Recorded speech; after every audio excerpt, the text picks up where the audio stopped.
Hi! This is Revathi. Video చూస్తున్న వారికి likes, కామెంట్స్‌తో support చేస్తున్న వారికి థ్యాంక్ యూ సో మచ్. నా తనువు నా ప్రాణం నీకై ఎపిసోడ్ నెంబర్ 16. శ్రేయ ఆఫీస్‌లో కూర్చొని ఆలోచిస్తూ అసలు ఇండియాలో ఏం జరుగుతుందో నాకు అర్థం కావడం లేదు. కళ్యాణ్, మైథిలి ఎదురుపడి కలుసుకున్నారా? ఒకవేళ కలుసుకుంటే నిజం బయటపడి ఉండాలి కదా! నిజం బయటపడి ఉంటే ఇక్కడ ఆర్య ఇంత సైలెంట్‌గా ఎందుకు ఉంటాడు అని ఆలోచించి, ఇక్కడ నేను ఒక్కదాన్ని ఆలోచిస్తూ కూర్చుంటే సరిపోదు. ఏదైనా అక్కడ ఇన్ఫర్మేషన్ కావాలంటే అది ఆర్య దగ్గర నుంచి గుంజాలి అని అనుకొని ఆర్య క్యాబిన్ దగ్గరికి వెళ్ళి, ఎక్స్‌క్యూజ్ మీ ఆర్య అని అంటుంది. రా శ్రేయ అంటాడు ఆర్య ఫైల్స్ చూస్తూ. శ్రేయ వచ్చి ఎదురుగా కూర్చుంటుంది. ఏదైనా నాతో మాట్లాడాలా అని అడుగుతాడు ఆర్య ఫైల్స్ చూస్తూ. ప్రత్యేకించి మాట్లాడేది ఏమీ లేదు. ప్రెజెంట్ వర్క్ లేదు. అందుకే నీతో కాసేపు మాట్లాడదామని వచ్చాను అని అంటుంది. వర్క్ లేదని విషయం ముందే చెప్పొచ్చు కదా! నా దగ్గర పెండింగ్ ఉన్న ఫైల్స్ చాలా ఉన్నాయి. వాటిని తీసుకెళ్ళు అంటూ తన ముందు కొన్ని ఫైల్స్ పెడతాడు. అబ్బా! ఇలా ఇరుక్కుపోయానేంటి అని అనుకొని, ఫైల్స్ కంప్లీట్ చేస్తానులే ఆర్య. ఇంతకీ లంచ్ చేశావా అని అడుగుతుంది. ఏం నువ్వు చేయలేదా అని అడుగుతాడు ఫైల్స్ చూస్తూ. చేశాను అని అంటుంది. డొంక తిరుగు లేకుండా అసలు విషయానికి రా. నాతో ఏదో మాట్లాడడానికి వచ్చావు. అదేంటో చెప్పు అంటాడు వర్క్ చూసుకుంటూనే. అదే ఆర్య, ఈ మధ్య కళ్యాణ్ చెర్రీ గురించి నాకేమీ చెప్పడం లేదేంటి? అంటే నా ఉద్దేశం ఏమిటంటే, కళ్యాణ్ చెర్రీ ఇండియాలో బాగున్నారు కదా అని అడుగుతుంది. తండ్రి కొడుకులు ఇద్దరు బ్రహ్మాండంగా ఉన్నారు. చెర్రీ కూడా అక్కడి వాతావరణానికి తొందరగా అలవాటు పడ్డాడంట అని అంటాడు. మంచి విషయమే. ఇంతకీ కళ్యాణ్ మా అక్కని మళ్ళీ ఏమైనా కలిశాడంటనా అని అడుగుతుంది. కలవడమే కాదు, మైథిలి ఇప్పుడు ఐశ్వర్య గ్రూప్ ఆఫ్ బ్రాంచ్లోనే జాబ్ చేస్తుంది అంటాడు కూల్గా. అది వినగానే శ్రేయ గుండెకాయ జారి చేతులకు వచ్చినట్టుగా ఉంటుంది. పొడి పొడి మాటలతో తడబడుతూ, ఏంటి ఆర్య నువ్వు చెప్పేది? మా అక్క స్కూల్ టీచర్గా వర్క్ చేస్తుంది కదా! ఇప్పుడు ఆ బ్రాంచ్లో పనిచేయడం ఏంటి అని అడుగుతుంది. మైథిలి చెర్రీని కొట్టిన విషయం తెలిసి కళ్యాణ్ ఆ మైథు మిస్ ఎవరో కలవడానికని వెళ్ళి మైథిలిని చూశాడు కదా అని అంటాడు. అవును, అయితే అని అడుగుతుంది శ్రేయ. చెర్రీని కొట్టినందుకు మైథిలి జాబ్ మానేసి వేరే కంపెనీలో జాయిన్ అయింది. ఆ కంపెనీ అనుకోకుండా కళ్యాణ్ కొన్నాడు. అంటే మైథిలి మళ్ళీ ఐశ్వర్య గ్రూప్ ఆఫ్ ఇండస్ట్రీస్లోనే వర్క్ చేస్తుంది అంటాడు. అంటే కళ్యాణ్, మైథిలి ఎదురుపడ్డారా అని అడుగుతుంది కంగారు పడుతూ. ఎదురుపడకుండా ఎలా ఉంటారు? ఆఫీసులో ఎదురుపడటం కాదు. కళ్యాణ్ వచ్చిన విషయం తెలిసి మైత్రి చెర్రీని చూడటానికని ఓ రాత్రి ఐశ్వర్య నిలయానికి వచ్చిందంట. అప్పుడు ఇద్దరు మీట్ అయ్యారు అని వాళ్ళ మధ్య జరిగిన విషయాలన్నీ చెప్తాడు. వాళ్ళ మధ్య జరిగిన విషయాలన్నీ విని, అయితే పైన రెంటుకుండే చిన్ను బన్నులను చూసి కళ్యాణ్ తన పిల్లలు అనుకుంటున్నాడా? ఓ గాడ్! దేవుడు నాకు కాస్త ఫేవర్గా ఉన్నట్టు అనిపించినా ఇద్దరూ అప్పుడప్పుడు కలుస్తారు కాబట్టి ఇక నిజమనేది ఎన్నో రోజులు దాగదని మాత్రం తెలుస్తుంది అని ఆలోచిస్తుంటే, ఏంటి అంత దీర్ఘాలోచనలోకి వెళ్ళావు అని అడుగుతాడు. అదేమీ లేదు. కళ్యాణ్ మైథిలిని చూస్తూ అక్కడే ఉండే బదులు మళ్ళీ చెర్రీని తీసుకొని వెనక్కొస్తే బాగుంటుంది కదా ఆర్య అని అంటుంది. వాడు ఏం తప్పు చేశాడని మైథిలికి కనపడకుండా ఉండాలి? వాడు మైథిలికి దూరంగా ఉన్న ఈ 5 ఏళ్ళు మైథిలి సంతోషంగా ఉందా లేదా అనే ఆలోచనతోనే ఉండేవాడు. అదే మైథిలి ఎదురుగా సంతోషంతో కనిపిస్తుంటే కాస్తైనా తృప్తి పడతాడు కదా అని అంటాడు. అది కాదు ఆర్య, చెర్రీ వల్ల వాళ్ళ సంసారంలో ట్రబుల్స్ వస్తే అని అడుగుతుంది. అలాంటి ట్రబుల్స్ రాకూడదని కళ్యాణ్ చెర్రీని మైథిలికి చూపించడం లేదు. అసలు మైథిలి మోహన్ల దాంపత్య జీవితం గురించి తెలుసుకోవాలని కళ్యాణ్ కూడా ప్రయత్నిస్తున్నాడు అని అంటాడు. బాబోయ్! కళ్యాణ్ ఇండియా వెళ్ళడం నా చావుకొచ్చినట్టుగా ఉంది అని అనుకుంటూ భయపడుతుంటుంది. మైథిలి ఆఫీస్కి వచ్చేసరికి లేడీ స్టాఫ్ పిఏ పోస్ట్ గురించి మాట్లాడుకుంటూ, మొన్న బాస్ మీ అందరికంటే నన్నే ఎక్కువ లైక్ చేశాడు. నేనే బాస్‌కి పిఏగా వెళ్తే కరెక్ట్ అని అంటుంది అందులో ఒక అమ్మాయి. అదేమి కాదు. బాస్ నేనంటేనే ఎక్కువ లైక్ చేశాడు. నా బుగ్గ గిల్లాడు. నా నడుము కూడా టచ్ చేశాడు. నేను ఎంత నచ్చి ఉండకపోతే అలా టచ్ చేసుంటాడో చెప్పు?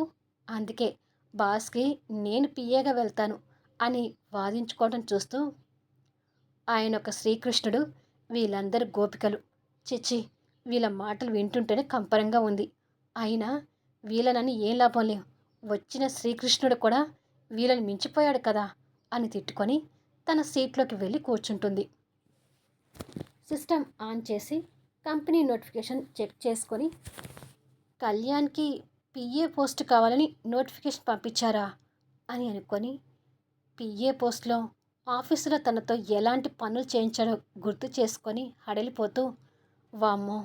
ఆ మెంటోడి కింద మళ్ళీ పిఏగా వెళ్తే చచ్చిందానే. కానీ బాబుని చూడాలంటే నేను కళ్యాణ్‌కి కాస్త దగ్గర కావాలి. కళ్యాణ్‌తో కాస్త క్లోజ్‌గా ఉంటూ బాబుని చూసే ప్రయత్నం చేయాలి. కానీ నేను పిఏగా వెళ్తే మళ్ళీ అలాంటి పనులు చేయిస్తాడేమోనని భయంగా ఉంది. అసలు అన్నిటికంటే ముందు నన్ను పిఏగా ఒప్పుకుంటాడా? ఒకవేళ ఒప్పుకుంటే మాత్రం బాబు కోసమైనా నేను మళ్ళీ పిఏగా వెళ్తాను. అతను ఎలాంటి పనులు చెప్పినా బాబు కోసం భరిస్తాను అని అనుకుంటుంది. కళ్యాణ్ ఫైల్స్ చూస్తుంటే ఎదురుగా మేనేజర్ నిలబడి మాట్లాడుతూ, మీకు పిఏగా రావడానికి చాలామంది ఇన్ఫామ్ చేశారు సార్. కానీ విచిత్రం ఏమిటంటే ఇన్ఫామ్ చేసిన వారిలో మైథిలి మేడం కూడా ఉన్నారు అని అంటాడు. అది వినగానే చేస్తున్న పని ఆపి, వాట్? మీరు చెప్పేది నిజమేనా అని అడుగుతాడు ఆశ్చర్యపోతూ. నిజమే సార్. నేను కూడా మైథిలి మేడం దగ్గర నుంచి కాల్ రాగానే ఆశ్చర్యపోయాను. ఏ విషయం అనేది మిమ్మల్ని అడిగి చెప్తానన్నాను. కానీ పాపం మేడం ఈ ఆఫీసులోనే చైర్పర్సన్ హోదాలో బాధ్యతలు నిర్వర్తించి ఇప్పుడు పిఏగా అంటే కాస్త బాధగా ఉంది సార్ అని చెప్తాడు. ఆ బాధ కళ్యాణ్ మొహంలో కూడా విపరీతంగా కనిపిస్తూ, సరే నన్ను ఆలోచించుకనివ్వండి అని చెప్తాడు. ఓకే సార్ అని చెప్పి మేనేజర్ వెళ్ళిపోతాడు. కళ్యాణ్ ఫైల్ క్లోజ్ చేసి ఆలోచిస్తూ, అసలేంటి ఎనిమి నీకు ఈ కష్టాలు? కాలు మీద కాలు వేసుకొని రాణిలాగా కూర్చోవలసి నువ్వు కోట్ల ఆస్తిని దానాలు చేసి ఇన్ని ఇబ్బందులు ఎందుకు పడుతున్నావో అర్థం కావడం లేదు. అసలు నాకు పిఏగా ఎందుకు రావాలనుకుంటున్నావు? ఈ విషయాలన్నీ మోహన్కి చెప్తున్నావా లేదా అని ఆలోచించి చైర్లో నుంచి లేచి చైర్పర్సన్ ఛాంబర్లోకి వెళ్తాడు. తను కూర్చున్న చైర్ దగ్గరికి వచ్చి ఒకప్పుడు తన చైర్లో కూర్చొని హుందాగా కనిపించడం గుర్తు చేసుకొని, ఇది నీ కంపెనీ మైథిలి. నీ కంపెనీలకి నువ్వే మళ్ళీ పిఏగా రావడం అనేది భరించలేకపోతున్నాను. కానీ అసలు మోహన్ నువ్వు ఎలా ఉంటున్నారో తెలుసుకోవడం కోసమైనా నీతో కొంచెం దగ్గరగా ఉండాలనుకుంటున్నాను. మీ ఇద్దరి మధ్య ఏమైనా మనస్పర్ధలు ఉన్నాయేమోనని నా అనుమానం. నా అనుమానాలు తీర్చుకోవడం కోసమైనా నిన్ను పిఏగా తీసుకుంటాను అని నిర్ణయించుకొని క్లాత్ తీసుకొని ఆ చైర్పర్సన్ సీటుని తుడుస్తుంటాడు.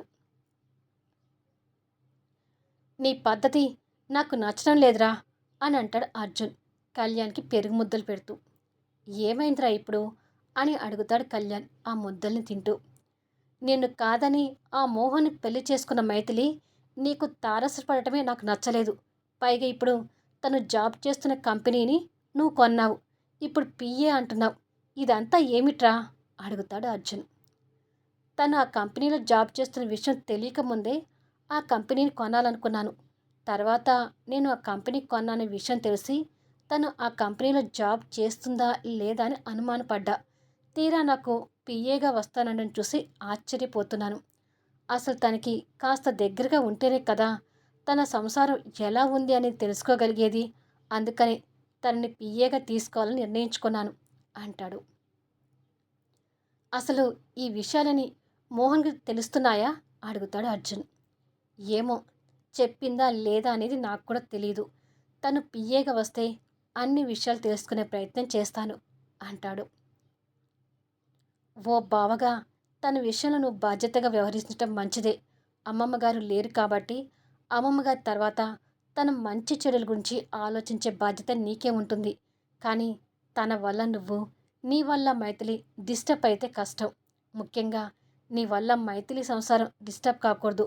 చెర్రీని తన కంట పడకుండా జాగ్రత్త వహిస్తూ మోహన్తో తనకి ఏమైనా ప్రాబ్లమ్స్ ఉన్నాయేమో తెలుసుకుంటూ ఉండు. ఒకవేళ నిజంగానే నీ అనుమానం ప్రకారం ఏదైనా వాళ్ళకి సమస్యలుంటే వాటిని సాల్వ్ చేసే ప్రయత్నం చేస్తుండు గాని నువ్వే సమస్యని మాత్రం అసలు కావద్దు అని చెప్తుంటాడు అర్జున్.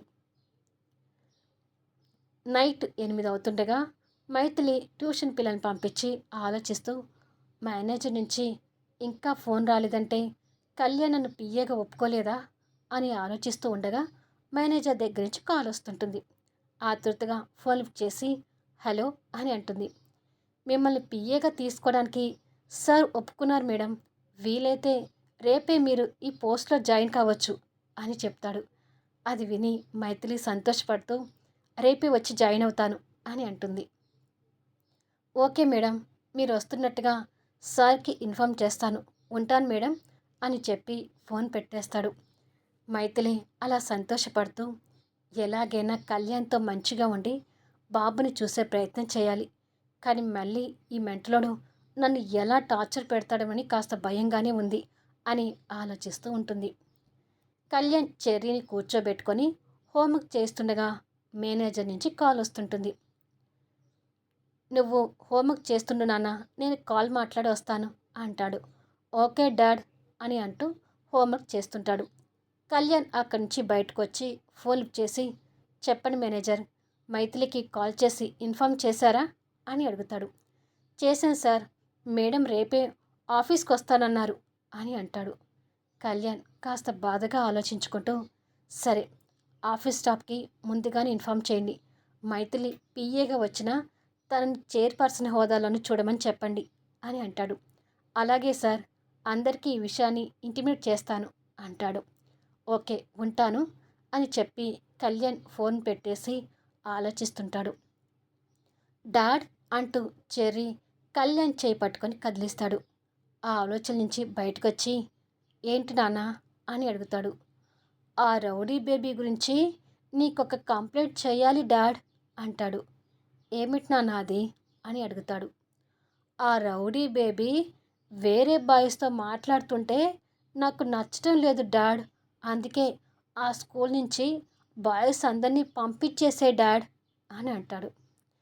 చెర్రీ మాటలకు కళ్యాణ్ నీరసంగా నిట్టూర్చి మైథిలి పిల్లలేమో మోహన్ నోట్ల నుంచి ఊడిపడితే వీడేమో నా నోట్ల నుంచి ఊడిపడ్డాడు అని అనుకొని బాబుని ఎత్తుకొని తప్పు నాన్న, అన్వి గురించి నువ్వు అలా ఆలోచించకూడదు. చిన్నపిల్లలు అన్నాక అందరితో మంచిగా ఉంటారు. నువ్వు కూడా అన్విలాగా అందరితో బాగుండాలి. అప్పుడే అన్వి కూడా నీతో ఇంకా మంచిగా ఫ్రెండ్షిప్ చేస్తుంది. Anvi is a good girl. తను ఎవరితో ఫ్రెండ్షిప్ చేసినా నీతో ఫ్రెండ్షిప్ కట్ కాకుండా చూసుకో. అప్పుడు నువ్వే తనకి అందరిలో కంటే బెస్ట్ ఫ్రెండ్వి అవుతావు అని అంటాడు. నిజంగానే తనకి నేను బెస్ట్ ఫ్రెండ్ని అవుతానా డాడ్ అని అడుగుతాడు ఆశగా చూస్తూ.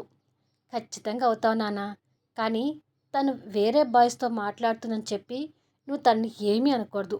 తను ఏ బాయ్స్తో మాట్లాడినా నువ్వు పట్టించుకోకుండా ఉంటే తర్వాత తనే నీకు దగ్గరై బెస్ట్ ఫ్రెండ్ అవుతుంది అని అంటాడు. అయితే సరే డాడ్ అని అంటాడు. కళ్యాణ్ బాబుకు ముద్దు పెట్టి వెళ్ళి బుక్స్ సర్దుకో, ఇక డిన్నర్ చేద్దు గాని అంటూ బాబుని దింపుతాడు. అలాగే డాడ్ అంటూ చెర్రీ వెళ్ళిపోతాడు. ఈ అమ్మాయిలు అంతేరా, మనం వాళ్ళ మీద చూపించే ప్రేమను అర్థం చేసుకోరు. మీ అమ్మ ఇలా పంతానికి పోయే నాకు దూరమై నన్ను ఇలా బాధ పెడుతుంది అని అనుకొని బాధపడతాడు. కొద్దిసేపటికి కళ్యాణ్ చెర్రీకి భోజనం తినిపిస్తూ బాబుతో హ్యాపీగా టైం స్పెండ్ చేస్తుంటాడు. ఆ రోజే ఆర్య ద్వారా ఈ విషయం తెలుసుకున్న శ్రేయకి చుక్కలు కనిపిస్తూ రోజు రోజుకి నేను చావుకి దగ్గరవుతున్నాను ఫీలింగ్ కలుగుతుంది ఏంటి అని అనుకొని భయపడుతుంటుంది. మరుసటి రోజు కళ్యాణ్ ఆఫీసులో కూర్చొని మైథిలి రాక కోసం వెయిట్ చేస్తుంటాడు. మైథిలి పిఏగా రాబోతుంది కదా, ఇక ఈ ఇద్దరి మధ్య ఎలాంటి సన్నివేశాలు సాగుతాయి అనేది మిస్ కాకుండా వీడియోస్ చూడండి. అంటే ఇద్దరి మధ్య చాలా ఆసక్తికరమైన సన్నివేశాలు నడుస్తుంటాయి అన్నమాట. మీరు వీడియో స్కిప్ చేస్తే సీరియల్లో కథని క్వాలిటీ మిస్ అవుతారు. సో ఆ క్లారిటీ లేకపోతే మళ్ళీ మీకు అర్థం కాదు. అందుకనే వీడియోస్ స్కిప్ చేయకుండా చూడండి. కొంతమంది వీడియోస్ స్కిప్ చేస్తున్నారని అర్థమవుతుంది. డైలీ 2 ఇస్తున్నాను. మీరు అడిగారని ఇస్తున్నాను. అది కాకుండా టైం పెంచండి అడిగారు కాబట్టే డైలీ 2 ఇస్తున్నాను. అది కూడా నేను టైం వీలు చూసుకొని, నాకసలు టైం ఉండదు. అయినా కూడా నిద్ర మానుకొని మరీ రికార్డ్ చేసి ఇస్తున్నాను. కొంచెం అర్థం చేసుకొని స్కిప్ చేయకుండా వీడియోలు చూడండి. అలాగే మీ అమూల్యమైన కామెంట్స్, లైక్స్ కూడా ఇవ్వడం మర్చిపోకండి.